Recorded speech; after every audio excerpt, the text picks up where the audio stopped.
think every time something like this happens, Austin wins. I see rankings as a conversation starter. Behind the scenes, there are also a lot of discussions going on, like where people are not well ranked. So just like KPIs inside a startup, I think they are never the whole truth, but they are conversations. Rankings, as time passes, I like them more and more because generally entrepreneurs have to make very fast decisions. Where to go, or should I stay or should I go, is an overlooked decision. Ranked Austin as 4th in the US and 5th in the world. The main driver behind it is enterprise value growth. There's just been massive growth. Ignite your curiosity with Austin Next. I explore how ecosystems are built and how tech shapes the future. Austin is the frontier. It's where innovation takes root and new myths are made. Join what's next. Yoram, Ellie, welcome to Austin Next. To be here. Good to be here. Thank you. All right, it's going to be a lot of fun kind of digging into ecosystem rankings, why they matter, and Ellie, why you hate Austin, really. But so I kind of want to start off with, Yoram, why don't we talk about Dealroom here? What do we see are the big headlines coming out of your guys' rankings? What were the big moves and surprises? Yeah, I think there were a couple. So we intentionally decided to make momentum a big part of the ranking to make the results less obvious. I think everybody knows what the largest tech ecosystems are, but we also wanted to look at, okay, what's the current momentum? And one thing that surprised a lot of people was to see, for example, Munich being ahead, which is where I am now, by the way. Munich in Germany being ahead of Berlin. And that really has to do with kind of recent momentum, like OpenAI just opened an office here. There's a lot going on around deep tech and AI. Similarly, Paris coming out ahead of London surprised a lot of people. We are not saying that Paris is larger than London, but it is just growing. It just seems to have a bit more momentum behind it. Another big surprise was seeing Lagos in Nigeria, in Africa, being the number one fastest mover. And yeah, that got a lot of press in Africa. That was nice to see because it was well deserved. And so how are you thinking about momentum? How are you actually measuring it? Yeah, one of the key metrics there is the growth in enterprise values. We calculate enterprise value by kind of adding up private company valuations and also public, and then looking at how that has changed over time. And that's a really good metric to see how fast an ecosystem is growing. The problem with doing that, for example, with venture capital invested, is that VC tends to just fluctuate a lot, very dependent on things like interest rates and other macro factors that don't have much to do with the ecosystem. And enterprise value really looks at the companies themselves and how they are performing. With the VC funding obviously being a input into that and here you're looking more at the output. Yeah, it's definitely a major input. So it is a driver indirectly, but it's not the only factor. Yeah, no. And obviously then you're able to use secondaries that have no additional VC funding to then get a peek into some of these private valuation increases, which to your point would not normally show up if I'm just doing VC funding rankings. Yeah, exactly. And then you have some companies like that are creating a lot of enterprise value, like in the tens of billions with very little funding. Mm-hmm. And the way I always talk about it with my team is like, because they always want to write these headlines like, oh, there's great news for this and this ecosystem. There's so much money invested. I mean, great news we'll have to see in 10 years. It's a lot of money being invested means a lot of risk being taken. And that's whether that's positive long term, we have to always wait and see. So I always try to tell people to have, especially the team, to have some reservations, but using that as a metric of success. It's an input metric, like you said. Mm-hmm. Ellie, what about with StartupBlink? What's kind of the big results and the big moves and surprises? So there are quite a few. I guess that maybe one of the things that were most surprising was the return of China to the global startup ecosystem. We had the Beijing back at number 5 globally after a few years of sort of, and China is actually the fastest growing country, also when you adjust per population, which was pretty fascinating. So that's one thing. Actually, another thing that was interesting was that other than the two best ecosystems of the United States, which are San Francisco and New York, we've seen a massive decline in the second and third tier ecosystems, except Austin and Miami. So those are really the two that have saved the second and third tier in the United States, because other than that, we've seen a very, very big decline. I do have to say that our algorithm is very different in terms of the growth. We show it as a parameter. No, it's not part of our algorithm. So it's sort of like we calculate the growth rate of an ecosystem outside of the algorithm. Like the algorithm checks the output. And if we would have calculated growth inside, Austin would be much, much higher because it had the fastest growth in the top US ecosystem. So I do want to say that there is a very big difference in the methodology, let's say, of doing those two rankings. And it's good. We have two different ways of looking at things and more insight. So all good. Yeah, and obviously I was just kind of poking when you where you positioned Austin. But it's an interesting question here because it's one I've had. I did an episode similar to this a couple of years ago, and there was a big question about momentum and growth, and where does that fit into the ecosystem understanding? Because Yoram, I think it's an interesting way that you put it, because you could have a very, very large ecosystem, and of course, no one's going to deny that its size. But when we think a lot about these, it's where is it going over the next 5 years, and how do you measure that? I mean, I remember it wasn't either of your reports, but when I did this last time, it had and we'll dive much deeper into Austin, I think in a little bit, but it had Austin relatively low. But this was literally at the time that all of these major players and VCs were all moving here. And it was this kind of interesting, like, okay, so you say it's low, but people are literally putting their money where their mouth is. So clearly forward-looking metrics probably play a much larger role into what actually happened on the ground than necessarily the either retrospective or the pure scale ones. Yeah, totally. I agree. I think it's true. Yeah, I mean, I agree as well. Like, we always have to be paranoid to not, if we're not looking at like lagging indicators, and always try to look at leading indicators. And I think even today, we're not yet sufficiently looking at true leading indicators. It's that before data arrives to us, it's usually actually already a couple of months old, really, if you think about it, because deals usually happen already before they're announced. People making moves, where are the most talented people moving? Like I think we are already always a little bit behind. So we have to be mindful of that. Yeah, I'll just add to that basically I do think that maybe we've decided not to mix both of them. We've decided to basically have a different one for the ecosystem growth that allows people to see, okay, which one is the fastest growing as a separated one. In this, by the way, both Austin and Miami are really in a league of their own in the top ecosystems in the US. And at the same time, to take into account, okay, what is the current, let's say, total some capacity? And I think those two approaches are relatively helpful because if not, you have a situation that maybe a smaller ecosystem is really advancing extremely fast and they would be at top of the chart. In a way, there are two approaches here, but I do agree the leading indicators are very interesting, and probably the momentum is going to show us also what's going to happen in 5 years from now. So I think it's interesting to look specifically at what happened in the last year as a key indicator. What happens next? So a ranking comes out. Is it just people like me who go like, yes, we're high, this is awesome, or or cutting back, or do these kind of rankings like actually like drive different change? Do we see action saying, okay, we're here, we should be here, what are we doing differently?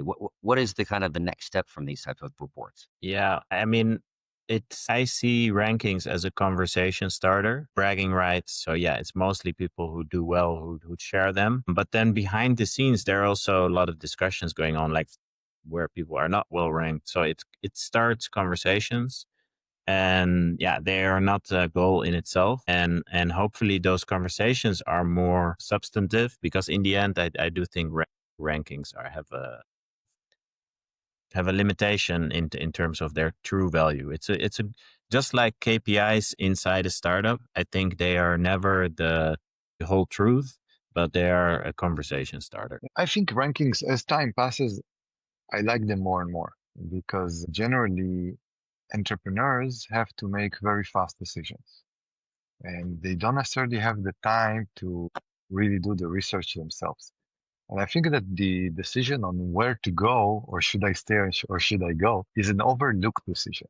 Basically, people are not spending enough time on it, considering how much of your success is related to where you are, which I think is overlooked by the vast majority of people because really nobody feels the pain of staying in a small location. They will never understand that if they're staying in a low quality startup ecosystem, all those amazing random opportunities that arrive when you're in a place like Austin would not necessarily happen if you're in a small village in Slovakia, let's say. So you would never feel the pain. It's sort of like you only feel it when you get a gift, a random gift out of nowhere. So as far as I'm concerned, those rankings are basically a very fast decision-making tool for, especially for the startups, but not only. We've seen a lot of discussions with corporates as well that are making decisions based on those rankings. I just had a call yesterday with a big corporate that told me that those are the metrics that they use in order to make decisions on expansion and so on. And it's enough that just, and you have just one Toby Lutke, let's say, that decides to immigrate from Germany to Ottawa and build Shopify. And it's enough to have just one of them, just one of those decisions can be worth many, many billions of dollars. So as far as I'm concerned, those elements are important, and there are companies just like Dealroom and StartupBlink, Startup Genome, that are basically taking the time to do the research so the entrepreneurs can actually make decisions. And it's not only the entrepreneurs, it's the entire ecosystem. Understanding actually not only just the size of the ecosystem and the vibrancy, whatever word we want to use, but the connectivity with the idea. I mean, some of it's simple to say just like, okay, these sectors are big in these different places, but some of it's even, I think, a little bit stronger than that, because you want, like, in this place, it's huge for XYZ sector, but it's extremely incremental in systems. So if you're building something within the system, then this one makes sense. If you're building something in this sector that's more contrarian, you probably need to go to this place or avoid that. How we're very kind of like quantitative, and I am as well. So like you're able to do value, growth, employment, things of that nature. How do we capture in these kinds of rankings or these kinds of reports that element? Because I agree, I think it's important to understand, okay, either I'm moving from a big ecosystem to another big ecosystem, or I'm moving from a small place to a big place, and trying to understand that. How do we capture kind of those intangible elements of what makes an ecosystem different? Yeah, sure. So basically, first of all, I think what you mentioned, Jason, about understanding that the industry matters a lot makes a lot of sense. So the idea is that if you're doing a fintech startup, it doesn't mean that you have to look at those rankings and say, okay, this one is before this one, because, for example, New York, London, Singapore are excelling in fintech, so they might be ranked below an ecosystem that actually almost has no fintech activity. And that's something that we also do in StartupBlink. We basically rank by industry exactly for this reason. So that's the idea. In terms of the story behind an ecosystem, yeah, there is an element that is hard to capture. For example, Beijing is ranked number 5 currently globally, but I wouldn't recommend to an American, German, or an Israeli entrepreneur to go to Beijing. Sorry, so Beijing is ranked number 5, but basically I wouldn't recommend to anyone go there because it's a very local ecosystem that is building for the Chinese market. So at some capacity, we have to also be aware of what those ecosystems are about, And that requires a little bit of additional research at some capacity because some of those ecosystems are very, very special in terms of what they do. But I can say that if you're taking a bet on a Western ecosystem, by definition, it's probably going to be a very open ecosystem. And that creates a situation that you'll be fine. Just make sure that the city itself is also good in the industry of your choice. And that's why we do the extra analysis on ranking on all those industries, all those cities. So, But I want to pull in a little bit, like, so you talk about like the fintech, and we'll use that as the example where, New York, London, and the places that you would expect. But I think those are very well, and feel free to push back on this, very well established and the systems of finance as they sit today. But might you say like, okay, but if I'm building, something very different in fintech that goes against the current system, maybe something more, say in crypto or whatever, like just a different way of doing it, that actually maybe something like New York doesn't make sense because it's so aligned with the way things are currently built, right? And so you're being very contrarian, being very anti that system, and likely need to be in a different place. Or is I it agree. you got to build in New York because that's where you would disrupt it? Like, how do you capture that element? The key is to go. We also have sub-industry ranking. So within fintech, we have a crypto ranking, and some of the results there are super weird. For example, Saigon, Ho Chi Minh City, is ranked very, very high. It's ranked, I think, number 11 in the world in blockchain. It's an amazing place to build a blockchain. So you do need, if you are able to, as an entrepreneur, to dive a little bit deeper and understand within your subcategory how the ecosystem performs, it's better. But I will say, really, if you're doing something that has to do with the sub-industry, if the industry performs really well, it makes sense to go there, even if you don't do the extra due diligence on the sub-industry, unless it's something like crypto that has a lot of regulation and so on. And if you hear that in New York they throw people to jail, then it might make sense, to go to another ecosystem that is more crypto friendly. But if you don't have a massive element of regulation that is very cutthroat, let's say very dangerous regulation, if you have to take a bet, it's okay to generalize on a very, very big ecosystem, or at least a good ecosystem in the major, let's say, industry that you're targeting for. We have a few baskets of the ranking. One is quantity, how many startups are working. The quality is how good it is, how many investments, R&D centers, and then there is also the business environment. Although I have to say, business environment is very difficult to analyze on a city level. So usually it would be on the country level more than anything. So that's always been a little bit of a problem. But generally, I do think that it makes a lot of sense to focus a lot on the business environment at some capacity. And one of the things that I think that ecosystem developers have to do is actually to, more than anything, obsess about their business environment and not necessarily obsess so much about the micromanagement of their startup ecosystem, because that's where the real wins are on an ecosystem level. So I think that's something that I've always been really fond of, diving deep into. How do you make regulation easier? How do you make doing business environment much easier in the city level, in the country level? But you do see a few examples, for example, that cities like San Francisco, that we can't really say have a great business environment. I've been there last year. I heard a lot of complaints. Sometimes the business environment doesn't matter because the ecosystem created such an amazing flywheel that we are in a situation that even if you don't get the best business environment in the world, it still makes a lot of sense to be there just because of the clustering of the high quality talent that the city has. So business environment can go very long distance, but you can actually, as an ecosystem, as a city and a country, make a lot of mistakes, even with business environment, if your startup ecosystem is so, the gravity is so strong towards the startup ecosystem, and the gravity is so strong, you would see it basically if there is an exodus when something bad happens. And there are some places I can tell you around the world that if conditions deteriorate in terms of business environment, the ecosystem is decimated within a few months. Everyone would leave. In places like San Francisco, when you already have the infrastructure and the talent and the buildings and everything, even not so amazing business environment creates a situation that still everyone would stay, even with the high taxes and everything, just because it created this flywheel of success in a way. So that's pretty interesting. So when you're looking at the kind of that business environment, how are you thinking about the kind of country level versus the state level for places like the US and the city level? Is it merely just, as you said, like, okay, if it's really bad, then you see that exodus is you thought about it, Eli, and then you have, or do you see them being actual like levers that can be from a positive direction? Like, is it really just like it's freedom for the builders to do, or there are actually things that can, reduce friction and, increase the flywheel?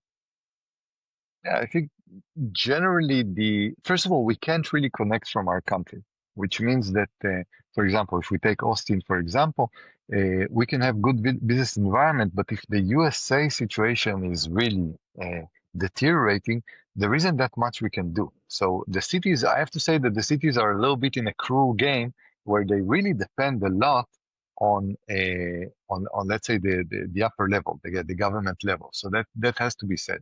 However, in places like the USA, you can also see this in places like Germany and Switzerland, where the actual regions or states have a lot of power. The amount of possibilities in front of those cities and those states is absolutely amazing. In other places that are very centralized, you're extremely dependent on the country decision. Let's say, for example, France would be very much dependent on what the government does. In places like Germany or Switzerland or even the USA, you can do amazing things. And I think part of the success of Austin is a little bit the mistakes that were done by other states that you're now saying, you know what, I am now moving to Austin. And that's a beautiful thing because it means that Austin has a little bit of independence or a lot of independence, or the state of Texas, to create its own business environment. And you shouldn't take it for granted because other countries are generally blocked on this level. So in a way, I think it's brilliant to see. I always say part of your success as an ecosystem is to see the failures of the other ecosystems and just take advantage of it. Just let them make mistakes. You make yourself as attractive as possible in terms of business environment. For example, recently I heard about Delaware that is really, really receiving a lot of bad press for what they're doing with very, very, let's say, proactive legal system that is really creating an anti-entrepreneurship environment, and a lot of people are now advised not to start a company in Delaware. Every time something like this happens, Austin wins. And when Hong Kong, for example, is shut down and it became more isolated in a way, Singapore won. So in a way, sometimes your biggest success are just because others are making really weird mistakes. So that's pretty much the idea. A lot of randomness involved. One of the things, actually, a question I have, as far as I see, most of the rankings, right, are, besides a few large countries, you have, it's single cities. And then in the situation of US, you have a couple of these interesting possibilities of these mega regions. And really I think in the US, it's just Texas and California, right? Where you have multiple large ecosystems that have this kind of ability to interconnect. And then, to your point, like then sit within a single regulatory business framework within each of the states.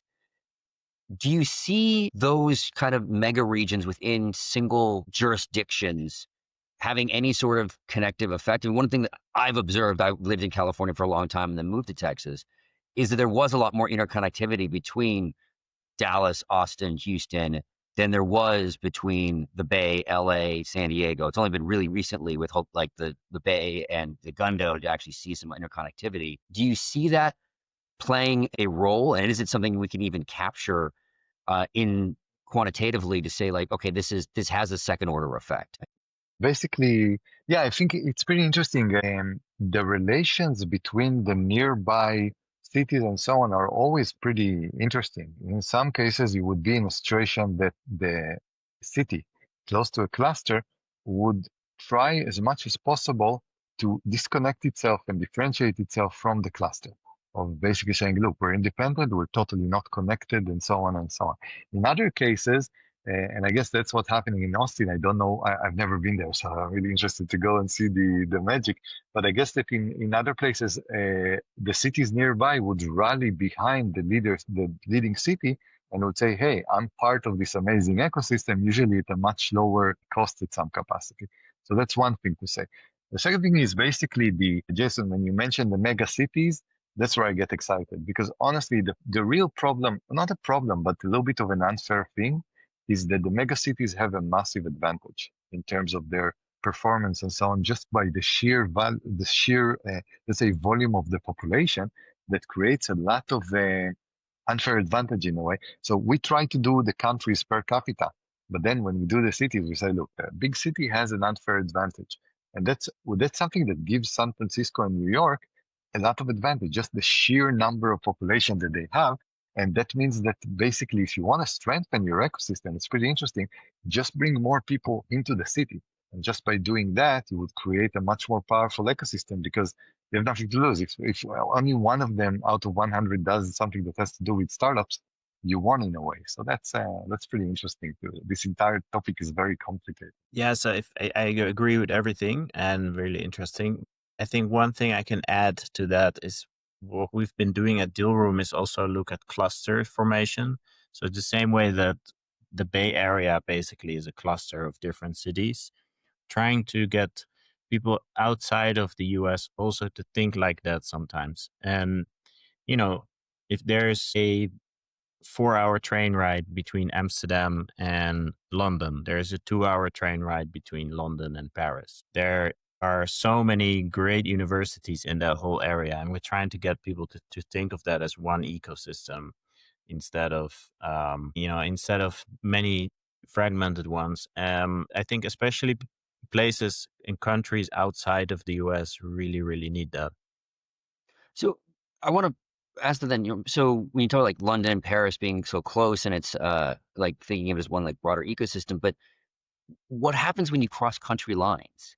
I mean, is it really besides a narrative that you think about them together, but in reality, they're two separate places? And I think it's actually the opposites. Like, most people initially have that reaction, like, how does that work? They're different countries, blah, blah, blah. But the daily business reality of people is to think beyond borders. Like, humans aren't really that limited by borders, actually. Businesses are not. It's practical reality. For example, from Amsterdam to London, it's one of the busiest flight connections in the world. There's so many people that work in London, live in Amsterdam, or vice versa. Really? I didn't know that. So it's actually we tend to think that the political reality, or the reality that's kind of made up by politicians, that is business reality, but it's actually not at all. So that's how we look at it. I'll take the little bit more cynical approach here. I do think that when you have a border, and honestly, even if it's a city that is 3 hours away from another city, they're competing. As far as I'm concerned, they can't really be a cluster, and that's what I got after a few years of working on this. The idea is falling, especially with countries, and that's part of I think the problem of Europe, and Yoram understand much more in this than I do. Although I'm Spanish, but Yoram is really focused a lot on he has expertise, and the team has expertise on this. But the minute you change a language, and the minute you change like regulation, it's a totally different ballgame. And I think that's one of the problems of Europe. And I know it's not the topic of this podcast. Is sort of like a fake thing of, hey, we're all in this together. We're the European Union, and basically let's create one ecosystem based on and so on. But it goes a little bit against the force of nature, especially because I think language is so critical. By the way, that's the reason why the US is one of the reasons why the US and the UK are doing so well, is that they're already operating in their native language, which is the global language at some capacity. And that makes it a little bit more, let's say, a little bit more difficult in this level. So for me, it's actually, you live in one place, you work in one place, it's usually a city, and that's your place. And that's why there is such an element of competition between all those countries and cities, or there should be. Whoever is singing Kumbaya and kind of like puts themselves out of this game and kind of say, no, I'm one united ecosystem. I think it's a little bit of surrendering or staying out of the game. And I'm like, hey, play the game. I don't know. Yoram, what do you think about this? Yeah, no, I see what you mean. I think but I don't agree. So the of course cities compete, and especially people who work for the city 100% compete. And like you said before, like if Shopify decides, do I go to this city or to that city, they compete for that company. to go there, but it is both. So also, let's take those two cities. Let's take hypothetically Shopify deciding to open an office in wherever it is and deciding between those two cities.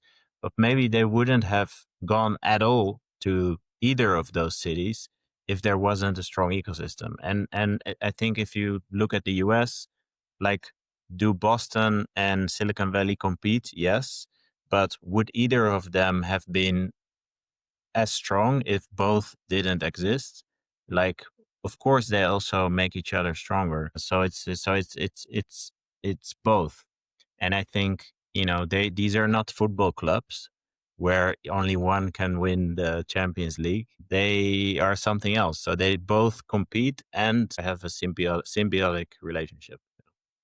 Yeah, something I found in that there's competition in like the Texas Triangle. There is competition between Houston, Dallas, and Austin, but there is enough of a singular narrative that does kind of still bring it together. It is that kind of co-opetition.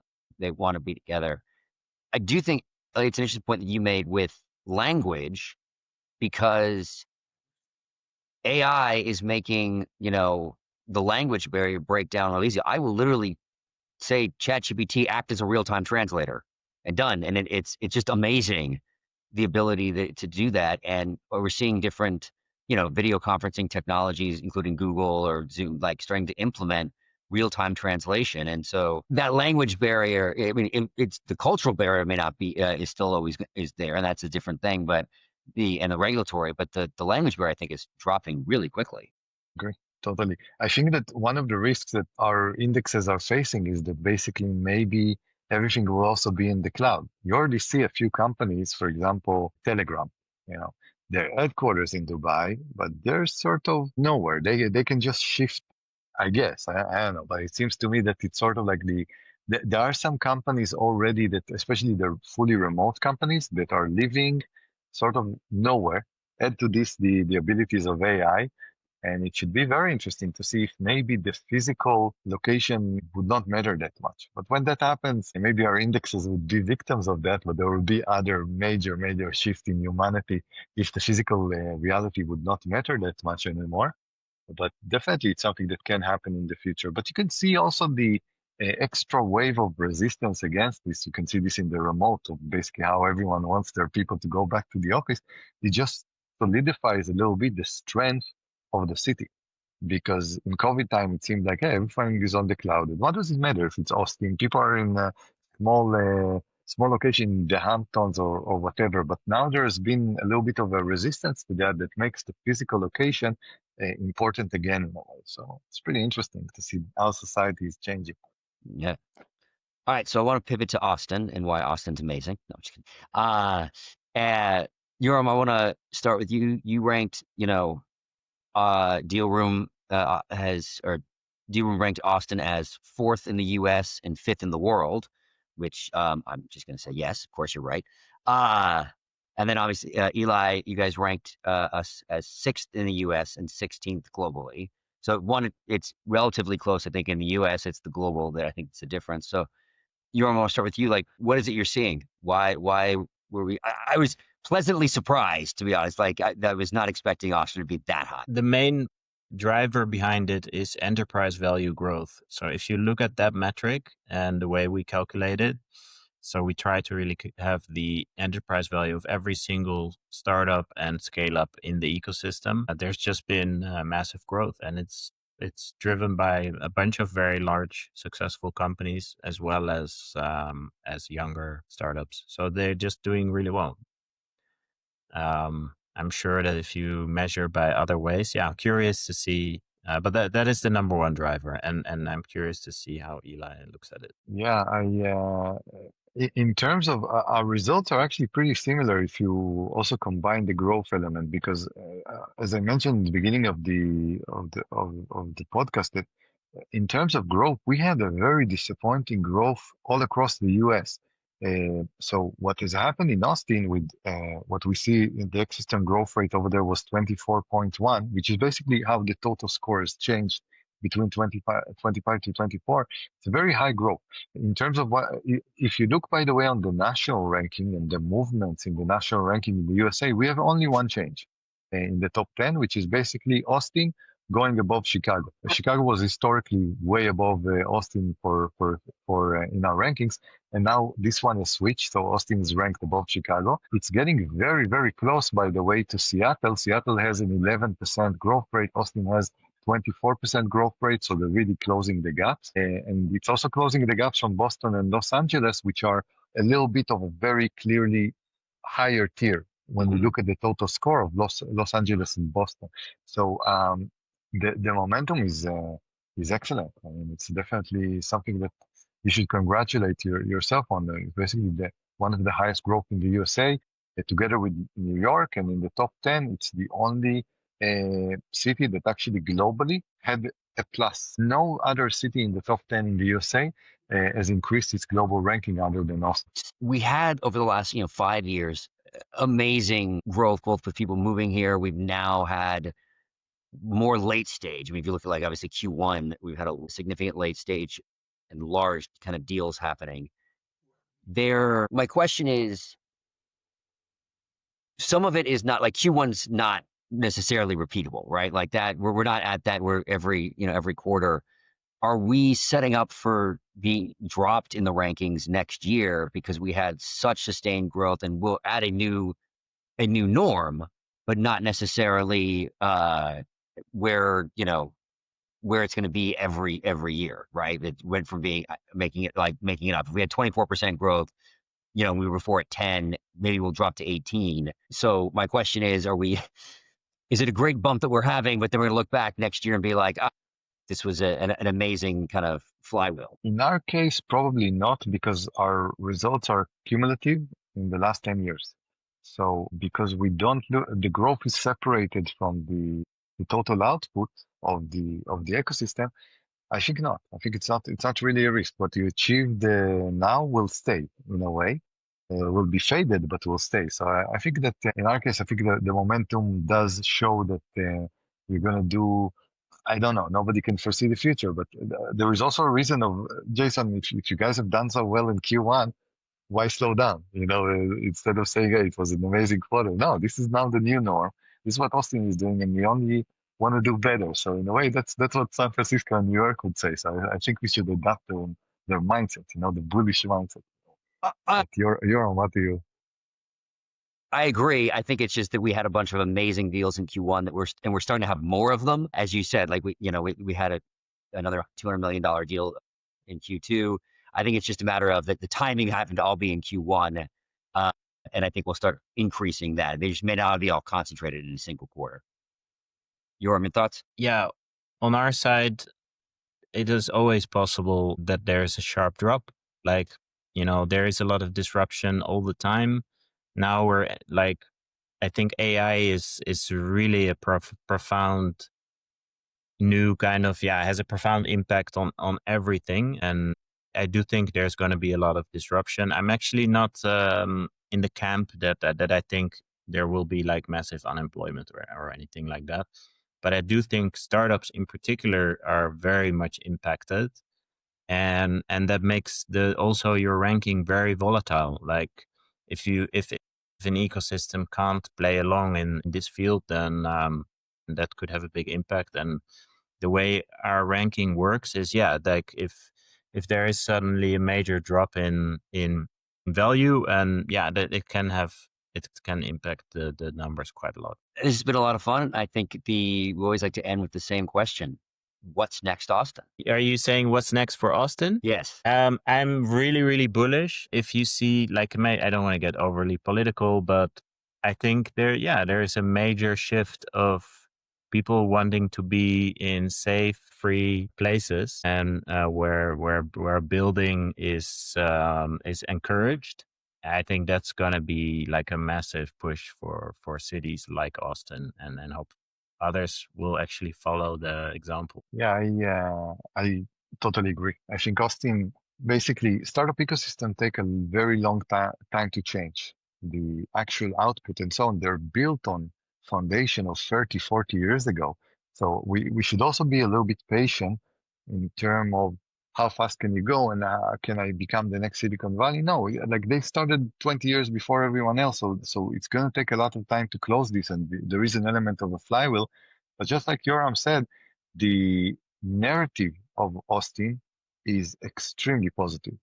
And it is sort of like a pinnacle or a symbol of a place to do business, a place where you can finally do business, and it's sort of like separated from a lot of, let's say, interference or a little bit of agenda that is not that much pro-business.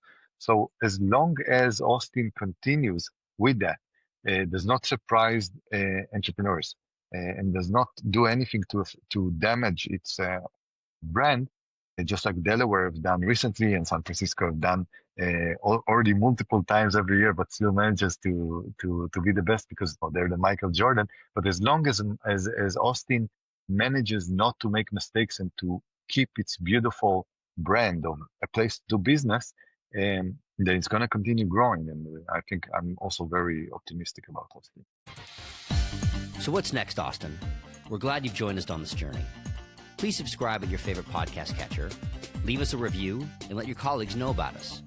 This will help us grow the podcast and continue bringing you unique interviews and insights. Thanks again for listening, and see you soon.